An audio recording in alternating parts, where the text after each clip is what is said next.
Hi guys, welcome back to our channel. నేను మీ జ్యోతి. అందరూ ఎలా ఉన్నారు? బాగున్నారా? నేనైతే చాలా బాగున్నానండి. మీరు కూడా బాగుండాలని మనస్ఫూర్తిగా అయితే కోరుకుంటున్నాను. కోట్లాదికి మందికి నచ్చే కొబ్బరి జున్ను అయితే ఈరోజు అయితే ప్రిపేర్ చేస్తున్నాను అనమాట పిల్లల కోసము. ఫస్ట్ టైం చేసినా కూడా చాలా పర్ఫెక్ట్గా చాలా బాగా వచ్చిందనమాట. సో అది ఎట్లా చేశాను ఏంటి అనేది అయితే మీతో అయితే షేర్ చేసుకోవాలని అయితే మీకు చూపిస్తున్నానండి. పక్కా కొలతలతో తక్కువ ఇంగ్రీడియంట్స్ తోటే కేవలం కొబ్బరికాయ, బెల్లం ఉంటే చాలన్నమాట. రైసు, ఈ 3 ఇంగ్రీడియంట్స్ ఉంటే మనకి కొబ్బరి జున్ను అనేది చాలా పర్ఫెక్ట్గా అనేది వస్తుందండి. ఇంకా లేట్ చేయకుండా ప్రాసెస్లోకి వెళ్ళిపోదాం.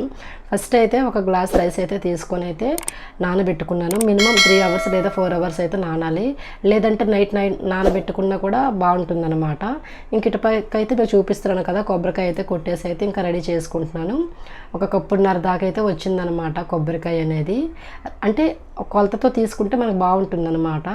ఇక్కడైతే మీరు చూపిస్తున్నాను కదా, పైన ఉన్న పొట్టు అంతా మొత్తం క్లీన్ చేసేసుకొని అయితే ఒకసారి వాష్ చేసుకొని అయితే పక్కన పెట్టుకున్నాను. ఇంకా అదే కొలతతో అయితే బెల్లం అయితే తీసుకుంటున్నాను. మీ దగ్గర బెల్లం అవైలబుల్గా లేకపోతే చక్కెర కూడా యూస్ చేసుకోవచ్చు. నేను ఇంకా బెల్లము నా దగ్గర ఉంది కాబట్టి నేనైతే ఇంకా బెల్లం యూస్ చేస్తున్నాను. ఇక్కడైతే రైస్ చూపిస్తున్నాను కదా, మినిమం 4 అవర్స్ అయితే అయిందనమాట. బాగా నానినాయి.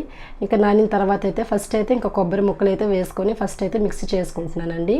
మరీ అంత గట్టిగా లేకపోయినా కొద్దిగా అనమాట, మనకి కొబ్బరి తగిలేటట్టు ఉంటేనే బాగుంటుంది జున్నుకి అనేది. ఇంకా ఫస్ట్ అయితే నేను ఇంకా మిక్సీ చేసుకున్న కొబ్బరి అంతా అక్కడ వేసేసుకున్నాను ఒక బౌల్లో.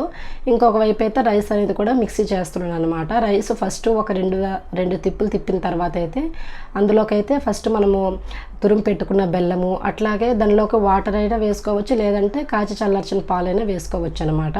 సో ఇంకా నా దగ్గర కాచి చల్లార్చిన పాలు ఉన్నాయి కాబట్టి మంచిగా అయితే మిక్సీ చేసుకొని ఇప్పుడైతే ఆ మిక్స్డ్ గిన్నెలోనైతే కోకోనట్ ఉంది కదా, అందులోకి అయితే వేసుకొని మంచిగా అయితే కలుపుకుంటున్నానండి. అంత వాటర్గా ఉండకూడదు, అట్లాగని టైట్గా ఉండకూడదు అనమాట. విస్కర్తో నేను ఇప్పుడు మీకు చూపిస్తున్నాను కదా, అట్లాగైతే మనకు లూజ్ ప్యాటర్న్గా ఉంటే కేక్ అనేది చాలా ప్లఫీగా బాగా వస్తుంది అనమాట.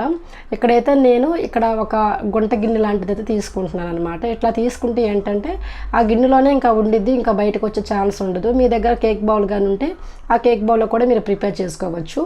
ఇంకా నాకు ఫస్ట్ టైం కాబట్టి నేనైతే ఇంకా అట్లా బౌల్లో చేసుకుందామని నేనైతే ఆ గిన్నెకైతే మంచిగా ఆయిల్ అనేది అప్లై చేసుకొని అందులోకి అయితే మొత్తం టర్న్ చేసేసుకున్నానండి. వేసేటప్పుడు అయితే ఏలక్కాయలు మర్చిపోయానని చెప్పి అప్పటికప్పుడు ఇంకా మిక్స్ చేసి అయితే వేసేసాను అనమాట. ఇంక ఇక్కడ వచ్చేసి అయితే ప్రాసెస్కి వచ్చేసరికి అయితే ఇడ్లీ పాత్ర ఉంటుంది కదండి, ఇడ్లీ పాత్రలోనైతే ఒక 1.5 దాకా అయితే వాటర్ అనేది వేసుకున్నాను అనమాట. ఒక గ్లాస్ వాటరు.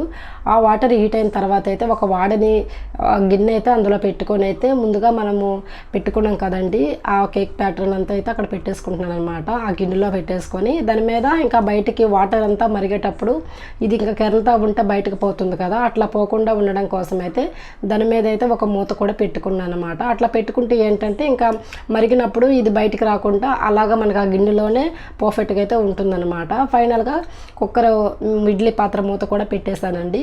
లో ఫ్లేమ్లోనే మినిమం ఒక 30 మినిట్స్ అయితే కుక్ చేసుకోవాలి. నేను కరెక్ట్గా 30 మినిట్స్ తర్వాత తీసి చూస్తే అసలు నేను వేసిన వాటర్ అనేది ఇంకిపోయింది అనమాట. ఇట్లా చాక్ పెట్టి గుచ్చుతుంటే అసలు ఏం అవ్వలేదు.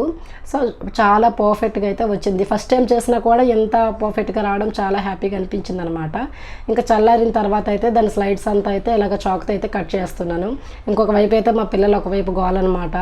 అందుకని చెప్పేసి అయితే ఇంకా గబగబా ఇంకా వాళ్ళకి ఇవ్వాలి కాబట్టి ఇట్లాగా ఒక ప్లేట్లో బోర్లించుకొని అయితే చూపిస్తున్నాను కదండి. ఫస్ట్ టైం చేసినా కూడా చాలా నీట్గా చాలా పర్ఫెక్ట్గా అయితే వచ్చిందనమాట. ఒకటి మనం రైస్ నానబెట్టుకోవడంలో ఉంటుంది, రెండోది కొబ్బరి సరిపడినంత వేసుకోవాలి, అండ్ బెల్లం కూడా. బెల్లం లేని ప్లేస్లో ఇప్పుడు బెల్లం ఒక బౌల్ తీసుకుంటే చక్కెర అనేది ఒక 2 బౌల్ తీసుకుంటే టేస్ట్ అనేది స్వీట్నెస్గా బాగుంటుందన్నమాట. సో ఇక్కడైతే ఫైనల్గా నాకైతే ఇట్లా వచ్చిందండి. చాలా బాగా వచ్చిందనమాట. పిల్లలు ఇంకా అందరైతే ఈవినింగ్ టైం కదా మంచిగా బాగా తిన్నారనమాట. జున్నుతో పోల్చుకుంటే ఈ కొబ్బరి జున్ను అనేది ఇంకా టేస్టీగా ఉందన్నమాట. ఇప్పుడైతే మీకు చూపిస్తున్నాను కదా కట్ చేసి, పిల్లలైతే కేక్ కట్ చేసి తినేంత ఫీలింగ్ అయితే ఉన్నారనమాట. తింటుంటే కొబ్బరి తగలటం, స్వీట్గా ఏలకులు మంచిగా బాగుందనమాట టేస్ట్ అనేది. వాళ్ళు కూడా ఇష్టంగా తిన్నారు. ఫస్ట్ టైం చేసినా కూడా పర్ఫెక్ట్గా వచ్చింది. ఎవరైనా ఈ రెసిపీ కొత్తగా ట్రై చేయాలనుకుంటే పక్కా ఇట్లాంటి కొలతలతో చేసుకుంటే చాలా పర్ఫెక్ట్గా వస్తుందండి. ఫైనల్గా వీడియో అయితే ఇది. వీడియో మీకు నచ్చితే లైక్ చేయండి ఫ్రెండ్స్. థ్యాంక్స్ ఫర్ వాచింగ్ అండి.